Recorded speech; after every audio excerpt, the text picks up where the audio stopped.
ও এলাকার যুবক ভাই, মাদ্রাসার ছাত্ররা যদি রাস্তা দিয়ে হেঁটে হেঁটে যায়, আল্লাহ পাক রব্বুল আলামিনের নূরের তৈরি ফেরেশতারা তাদের পায়ের নিচে নূরের পর বিছায়া দেয়। কেমনি বিছায়? ইমাম গজালি রহমতুল্লাহি আলাইহি মাদ্রাসায় যাইতেন, হঠাৎ করে তাকায় দেখে হাজার হাজার পাখি তার সামনে দাঁড়ানো।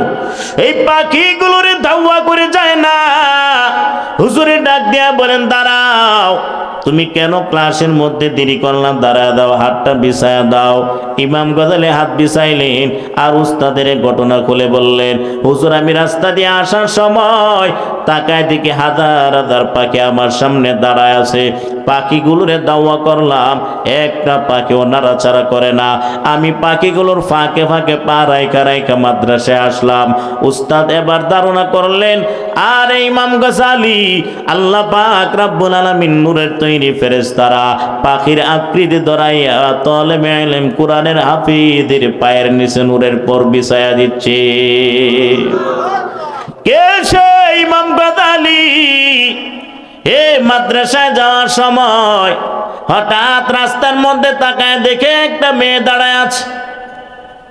এটা যুবকদের জন্য একটা মেসেজ। ইমাম গজালি রহমতুল্লাহি আলাইহি মাদ্রাসায় যাওয়ার পথে চৌরাস্তার মোড়ের মধ্যে একটা সুন্দরী নারী দাঁড়ায় থাকে প্রত্যেক দিন। ইমাম গজালি মেয়েটার দিকে একবারও ভ্রুক্ষেপ করে না। মেয়েটা মনে মনে চিন্তা করেন, ইমাম গজালিরে যদি পড়াইতে পারতাম বড়ই ভালো হইতো। আমরা যদি হইতাম বলতাম আয়ো না, আমরা আরো ভালো আনে। ঠিক না বে ঠিক? ইমাম গজালি ওই দিকে ভ্রুক্ষেপ করে না, একবারও তাকায় না। মেয়েটা একদিন ঘরে নেওয়ার জন্য ইমাম গজালির হাত ধরে টানে, এরপরও যায় না। হঠাৎ একদিনের ঘটনা, ইমাম গজালি বুজুর্গ মানুষ ছিলেন। ইমাম গজালি টকবকে যুবক। মেয়েটা আরেকটা কামলা মেয়েটারে ডাক দেয়া কয়, তাড়াতাড়ি যাও, ইমাম গজালির গিয়া বলবি আমার বাড়িতে একটা বাচ্চা আছে, বাচ্চাটা অসুস্থ। ওই বাচ্চাটারে ঝাড়ফুঁক দেওয়ার জন্য বলবা, সূরা কালাম পয়রা যেন ইমাম গজালি দিয়া দেয়, যেন বাচ্চাটা সুস্থ হয়ে যায়। ইমাম গজালি গেলেন, মনে করলো বাচ্চাটা অসুস্থ, একটা ফুঁক দিয়ে আসি। ওই মহিলার বাড়িতে গেলেন, নির্জন স্থানে নিয়ে গেল। যেমন ভাবে ইউসুফ আলাইহিস সালামের নির্জন স্থানে নিয়ে যায়, ইমাম গজালিরও বান্দা নির্জন স্থানে নিয়ে গেল। ইমাম গজালি রহমতুল্লাহি আলাইহি নির্জন স্থানে যাওয়ার পরে একবারও মেয়ের চেহারার দিকে তাকায় না। মেয়েটা ডাক দিয়া কয়, ও ভাই, এই ঘরের ভিতরে আমি আর তুমি ছাড়া কেউ নাই। এখন আমি তোমার থেকে মধু আহরণ করার জন্য পাগল হয়ে গেলাম, আমারে মধু আহরণ করাই লাগবে। ইমাম গজালি ডাক দিয়া বলেন, আমারে একটা মিনিট সময় দেন, বাথরুমের ভিতরে ঢুকবো। বাথরুমের ভিতরে ঢুকার জন্য ইমাম গজালির সময় দিছে। ইমাম গজালি রহমতুল্লাহি আলাইহি বাথরুমের ভিতরে ঢুকছেন। এই ইমাম গজালির যৌবনের কত দাম! ইমাম গজালির যৌবন লুস না আমাদের মতো লুস। আমরা তো লুস যৌবন নিয়ে ঘুরি, হ্যাঁ, পাইলেই যেমন খুশি। ইমাম গজালি রহমতুল্লাহি আলাইহি ডাক দেয়া বলেন, ও বোন, একটা মিনিটের সময় আমারে দাও, বাথরুমের ভিতর থেকে চলে আসি।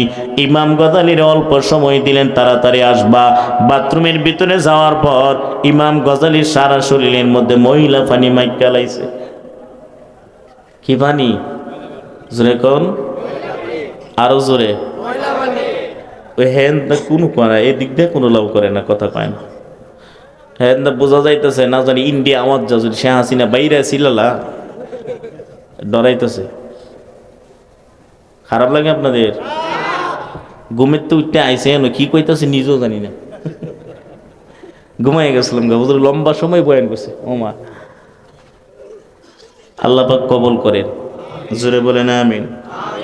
মুসলমান নবীর উম্মত, মুসলিম বিশ্বের দার্শনিক ইমাম গজ্জালি রহমতুল্লাহি আলাইহি মহিলার পানি নিয়ে যখন মহিলার সামনে দাঁড়াইছে, মহিলার গন্ধে ডাক দেখো, আমার বাড়িতে তাড়াতাড়ি দূর হয়ে যাও। ইমাম গজ্জালি এবার বের হয়ে আসলেন। রাস্তার মধ্যে পানি পাইয়া ইমাম গজ্জালি রহমতুল্লাহি আলাইহি গোসল করে নিলেন। ভালো করে সাবানটা পর্যন্ত লাগাইতে পারে নাই। মাদ্রাসার ভিতরে ঢোকার পর ক্লাসের ভিতরে যেই মাত্র ঢুকলেন, উস্তাদও ক্লাসের ভিতরে ঢুকছে, ঢুকার পরে তাকায় দেখে পুরা ক্লাসের রুমের ভিতরে আম্বরের গ্রান হয়ে গেছে। উস্তাদ ডাক দেয়া বলে, ব্যাপারটা কি? এই গ্রান তো দুনিয়ার কোনো গ্রানের মতো লাগে না। এই কে আম্বরের আতর দিছ? এ জবাব দাও, কেমন আতর দিলা? যে আতরের গ্রান দুনিয়ার কোনো আতর না। ইমাম গজালি নিচের দিকে তাকায় আছেন, আমার শরীরের মধ্যে ময়লার গন্ধ দেখে কি হুজুরের ঠাট্টা বিদ্রুপ করে নাকি? নিচের দিকে তাকাইয়া মালিকের দরবারে মনে মনে কান্না করতেছে, ও আমার মালিক, আমার ইজ্জত বাঁচানোর মালিক তুমি, আল্লাহ তুমি ছাড়া কেউ নাই, কেউ নাই। উস্তাদে ডাক দিয়া কয়, এমন আতরটা কে দিলা? জবাব দাও, কেউ তো কোনো কয় না। উস্তাদে ডাক দিয়া বলেন, যেহেতু কেউ কথাই বলো না, আমার সামনে দিয়ে এক একজন করে যাইবা, বিনাকের গ্রান নেব। উস্তাদের সামনে দিয়ে এক একজন ছাত্র যায়, তাকায় দেখে কারো শরীরের মধ্যে এমন গন্ধ নাই, আতরের কোনো গন্ধ নাই। সর্বশেষে বেঞ্চের শেষ বর্ডারের মধ্যে একটা ছাত্র বসে আছে। ডাক দিয়া বলে, রে গাছালিয়া, কেন বসে আছো? টেনশন টেনশন ভাব। ইমাম গাছালি ডাক দিয়া বলেন, হুজুর আমি যাব না, কারণ মহিলার গ্রাণ আমার শরীরের মধ্যে আছে। হুজুরে ডাক দিয়া বলেন, আয় আয় কাছায় দিকে, তোর শরীর থেকে কিসের গন্ধ আসতেছে? ইমাম গজালিনে কোলের মধ্যে তুলিয়া নিয়ে তাকায় দেখে মেশকের গ্রান ইমাম গজালির শরীর থেকে আসতেছে। আল্লাহ দুর্গন্ধটারে আম্বরের গ্রান বানায় দিছে তাকওয়ার কারণে, ভয়ের কারণে। ও যুবক, যৌবনটা এতই সস্তা যে যেন সেন বিক্রি করে দিবা। এত সস্তা কেন যৌবন? একটুও কি যৌবনের দাম নাই? আল্লাহ আমাদের বুঝার তৌফিক দেন, জুড়ে বলেন আমিন।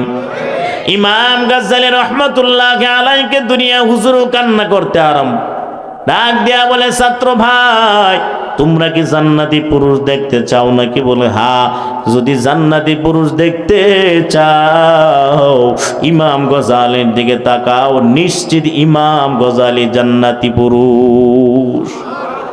একজন জান্নাতি যুবক মাদ্রাসায় পাওয়া গেছে। স্কুল কলেজ ভার্সিটির মধ্যে জান্নাতি যুবক আছে, অনেকে আছে, 5 ওয়াক্ত নামাজ পড়ে, আছে না নাই? জোরে বলেন, আছে না নাই? স্কুলের মধ্যে নামাজের অভাব নাই, স্কুলের মধ্যে দাড়ি রাখলেও না অভাব আছে না নাই? আসেনি? দাড়ি রাখনেওয়ালা স্কুলের মধ্যে অভাব নাই, নামাজ পড়নেওয়ালা অভাব নাই। কলেজ ভার্সিটির মধ্যে অনেকে আছে 5 ওয়াক্ত নামাজ পড়ে, গাড়ির ড্রাইভারদের মধ্যে অনেকে আছে, ড্রাইভারেরাও 5 ওয়াক্ত নামাজ পড়ে, আছে না নাই? ও যুবক ভাই খবরদার, ধৈর্যটারে অনুভব করবা। ধৈর্য ধারণ করার জন্য নামাজের মধ্যে যখন দাঁড়ায় দেবা ধৈর্য নিয়া, 5 ওয়াক্ত নামাজে যখন দাঁড়ায় দেবা ধৈর্য নিয়া দাঁড়ায় দেবা, এত লম্বা সময় নামাজের মধ্যে দাঁড়াইবা, আল্লাহ যেন কবুলটাই করে নেয়। আল্লাহর নবী বলেন, আনতা আবুদাল্লাহা কাআন্নাকা তারাহু ফাইন লাম তাকুন তারাহু ফাইন্নাহু ইয়ারা। এমন ভাবে নামাজ পড়বা যেন আল্লাহরে তুমি দেখতেছো। যদি আল্লাহরে তুমি না দেখো, এমন মনে কইরা নামাজ পড়বা আল্লাহ আমার দিকে ছায়া রইছে। ঠিক না বেটি? নামাজের মধ্যে দাঁড়াইবা, আমি ফুলসিরাতির ব্রিজের মধ্যে দাঁড়ায় রইলাম, আল্লাহ আমার সামনে দাঁড়ায় আছে, ডানে বেহেশত, বামে জাহান্নাম, পিছনে আজরাইল। এই মনোভাব নিয়ে যখন নামাজে দাঁড়াইবা, দেখবা ওই নামাজের মধ্যে মনোযোগ আসবে। হাইরে আল্লাহ যদি অর্ডার দিয়া দেয়, আমি ডান দিকে সালামটা ফিরানোর শক্তিটা আবার নাই, বাম দিকে সালাম ফিরানোর শক্তিটা আবার থাকবে না। কখন জানি আমার মরণ হয়, আর আল্লাহর কাছে দোয়া করবা, আল্লাহ গো আমার মরণটা যদি তুমি দাও, নামাজের মধ্যে সেজদায় মরণটা দিও। আল্লাহর দরবারে চাইলে কিন্তু পাওয়া যায়। সব সময় নামাজ পড়ে আল্লাহর দরবারে কান্নাকাটি করবেন, আয় আল্লাহ মরণ যেদিন দিবেন শাহাদাতের মরণটা আপনি দিয়েন, নয়তো কমসে কম জুমার দিন সেজদার মধ্যে মরণটারে দিয়েন। আল্লাহর দরবারে কান্নাকাটি করো যুবক ভাই, তাকায় দেখো ইমাম আবু হানিফা রাহমাতুল্লাহি আলাইহি কেমন ধৈর্যশীল বান্দা। একদিনের ঘটনা, উনার একজন ছাত্রের বিবি দাওয়াত দিছে বাড়িতে নিয়া, ডাক দিয়া বলে, হুজুর গো, আমার বাড়িতে আপনার রাতের বেলা দাওয়াত, আমার বাড়িতে খানা খাইবেন। ইমাম আবু হানিফা রাহমাতুল্লাহি আলাইহির সামনে 3 জনের খাবার রাখলেন। ইমাম আবু হানিফা 3 জনের খাবার রাতের বেলা খায়া বালাইলেন, একলাই খাইলেন। আবার রাতে যেই ঘরে ঘুমাইছেন, ছাত্রর বিবি একটা পাতিলের মধ্যে পানি দিয়া রাখছেন। ইমাম আবু হানিফা যদি রাতের বেলা তাহাজ্জুদের নামাজ পড়েন, তাহলে পানি পানি বললে চিল্লাইলো, কোথাও পানি পাবে না, উজু করবে কোথায় থেকে? ইমাম আবু হানিফা যেই পাত্রের মধ্যে পানি রাখলেন, পানিটাও ঘরের ভিতরে আছে, পানিটাও শেষ হয় না। সকালবেলা প্রশ্ন করলেন, আবু হানিফারে, আপনারে প্রশ্ন করতে চাই, আল্লাহওয়ালারা রাতের বেলা কম খায়, সব সময় কম খায়, আপনি 3 জনের খাবারটা একলাই খায়া ফেলাইলেন। 2 নাম্বার প্রশ্ন হলো, রাতের বেলা তাহাজ্জুদের নামাজ আল্লাহওয়ালারা বাদ দেয় না, আপনি তো দেখলাম ফরজ নামাজ পড়ছেন কিনা গ্যারান্টিও নাই। ইমাম আবু হানিফা ডাক দেয়া কয়, কেমনে বুঝলা? আপনার ঘরে পানি রাখলাম, পানিটা পাতিলের মধ্যে আছে, উজু করলেন কোথায় থেকে? ইমাম আবু হানিফা ডাক দিয়া বলেন, তোমার ঘরে রাতের খাবার যখন আমি খাইলাম, নাকের কাছে নেওয়ার পরে তাকায় দেখলাম হালালের গন্ধ দেখা যায়। আরো আস্তে করে বলেন, ও ছাত্র বাইরে, তোর খানা খায় আমি রাতের বেলা ঘুমাই নাই, সারা রাত আমি সূরাতুল ফাতিহা থেকে 1000 মাসআলা বের করছি। আর তুমি বললা আমি তাহাজ্জুদের নামাজ পড়ি নাই। না না, ফজর পড়ি নাই, না পড়ছি। আমি আজকে নয়, আমি এশারের উজু দ্বারা 36 বছর পর্যন্ত ফজরের নামাজ আদায় করি। এশারের উজু দিয়া ফজরের নামাজ আদায় করেন 36 বছর পর্যন্ত। আমরা তো মনে হয় একদিনও পড়লাম না। সবে কদরের রাতে যে কয়বার উজু করি, হ্যাঁ আল্লাহ, প্রস্রাবের জায়গাও লুজ হয়ে জায়গা, একটু পরে পরে ছুটি লাগে, একটু পরে পরে প্রস্রাব লাগে আর উজু লাগে। আল্লাহ আপনি আমাদের হেদায়েত দান করেন, জোরে বলেন আমিন।